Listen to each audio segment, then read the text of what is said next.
Hey, thanks for joining me. I had a question posed from one of my followers asking me about what tents we use to grow our mushrooms. And can we get away with using a cheap one? Well, I got your answers. Stay tuned. So, at the moment, we're running these two tents 4x4, 4x8. This is our grow tent.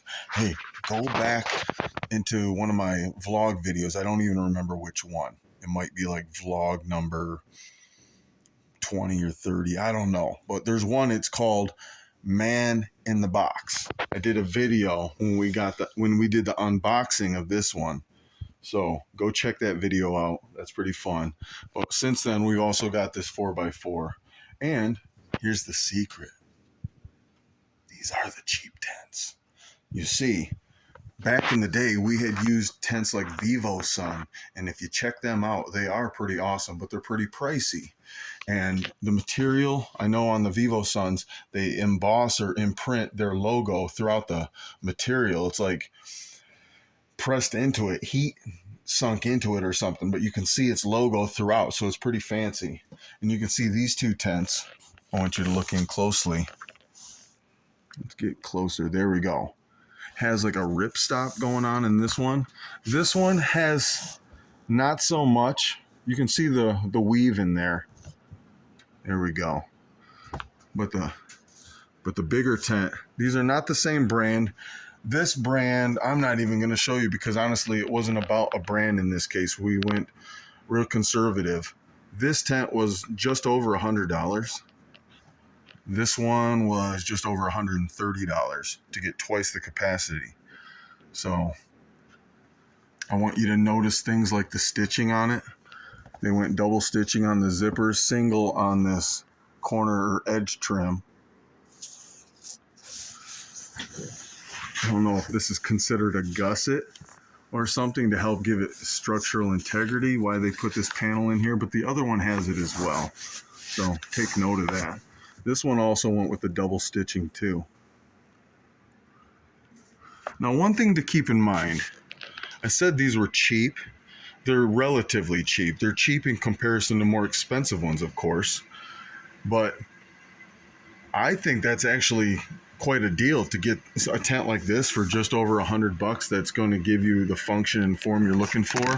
I'm not going to unzip this one because we got activity going on in here.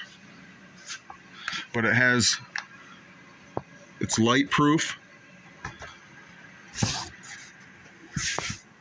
It's not airproof, of course, because of the vents, but it has ports throughout the sides and in the corners on the top, and they get utilized as needed. Same with the large one. These ones have very similar specs as the more expensive ones, but I gotta say, the things you do want to take note of is here. This is the big tent now. See where the stitching ended and restarted? I don't know the actual terminology on there. There you go. Or I'll even note this. So it kind of got stitched over. Hey, that's not even a problem that I'm aware of. But I want to show you our technique for using these tents so they're not getting battered and bruised and worn down. Because yes, you spend a little bit of money on it, it could be replaced, sure, but why am I trying to buy a new one? So let's look at the zipper down here. Very beefy. Now, when I unzip these, I know Will does the same thing, but I'm holding a camera at the same time, so I'm going to use my finger as if it's a second hand. But we like to pull it out and away from that inner backing. Here, see the zipper backing behind it? We don't want that getting snagged or getting in the way. So I can use my finger like this to kind of keep it away. And also by pulling this out, that helps too. And that keeping tension on it is going to help it zip smoothly. Now, I said I wasn't going to open this up. So we're going right back with this, right? Okay. Hey, I can take us over to this one though. I do want to show you the inside panel on this. So let's do that.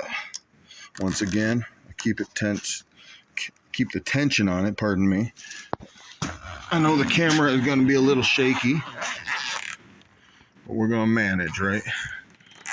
Okay, there we go. Like I said, I normally use two hands because these doors get floppy and then you're creating undue tension on the zipper. It's about just taking care of it and using it not fast, but slow and deliberate, keeping your zipper motion decent. Here we go. All right. All right, you can see the inside wall on this. Now, just like the other tent, these are not the same brand, but they're of similar quality. They both have a white metal tubing that uses these push pins. I know the camera's not the greatest, but trust me here, we've got push pins throughout that hold the pieces and link them together. But this is all metal. So I would recommend, if you find one and you're going to be in and out of it, or it's going to get bumped around, you're going to want something sturdy enough that's going to hold up. I feel 135 bucks. Imagine how many mushrooms you can grow in a tent like this. Like we could put, now this isn't our grow tent, but we could put 4 baker's racks in here, 60, 80 mushroom bags. Possibilities, guys. If you're interested in getting yourself started growing mushrooms, you don't have to go do a full-blown room of your house or convert your garage. Get yourself a tent. Now, I just showed you bigger tents, but you could go small. Go with a 2x4 setup and grow a dozen pounds of mushrooms a week, perhaps. All right. Well, hey, I hope this answered your question. And anybody else who's trying to figure out what to do, look up, go on some website. I'm not going to mention brands here, but you guys know how to find things on the internet, right? You found this. So find yourself a hydroponic grow tent to the dimensions you're looking for. In this case, we have a 4x4 and a 4x8, but there's multiple sizes available. And there you go. Hey, thanks. If you haven't subscribed to this channel, you know what to do. I probably should have said earlier, because if you're not sticking around to the end of the video to catch this little plug, then you don't even know. But subscribe. Hey, love you guys. Thanks.